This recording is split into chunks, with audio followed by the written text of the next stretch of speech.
हाँ जी। तो कैसे लगे आपको मेरे दोस्त? तुम्हारे दोस्त? इधर आओ, मेरे पास आओ। मेरा बच्चा, जी ये बताओ, ये तुम्हारी यूनिवर्सिटी में सिर्फ लड़के ही पढ़ते हैं, लड़कियां नहीं पढ़ती? पढ़ते हैं, ऐसी बात नहीं है। तो फिर तुमने लड़कियों को छोड़कर लड़कों को क्यों दोस्त बनाया? हाँ तो हम सब इकट्ठे पढ़ते हैं तो बस दोस्त बन गए, लड़के भी लड़कियां भी। अच्छा जो सफीर है ना, वो मेरी बहुत हेल्प करता है पढ़ाई में, तो हम ऐसे दोस्त बन गए। और अफजल ऑनेस्टली जबरदस्ती का दोस्त है। ही टैग्स अलोंग एवरीवेयर। पता नहीं कैसा जमाना आ गया है भाई। अगर तुम्हारी फूफो मुझसे ये बात कहती ना, तो पहले तो कस के 2 थप्पड़ लगाती उसके बाद उसकी पढ़ाई छुड़वा के दूसरे दिन उसका निकाह पढ़वा देती और रुखसत करती घर से।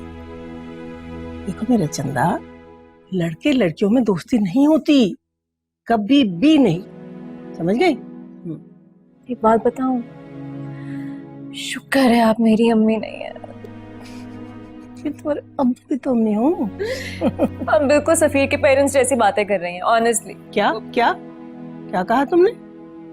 तुम उस लड़के के घर भी जाती हो? हाँ तो मेरा दोस्त है, ऑब्वियसली मैं उसके घर जाती हूँ। खुदाया, फिर वही दोस्त।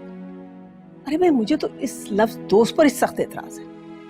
भाई हमारे जमाने में लड़कों के दोस्त हुआ करते थे, लड़कियों की सहेलियां, लेकिन आजकल की तो हर बात ही निराली।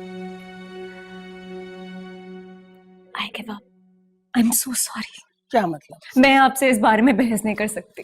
क्या? नहीं भाई, आई गिव अप। नहीं, बड़ी बात है, बाबा ने बर्दाश्त किया है। बात सुनो मेरी।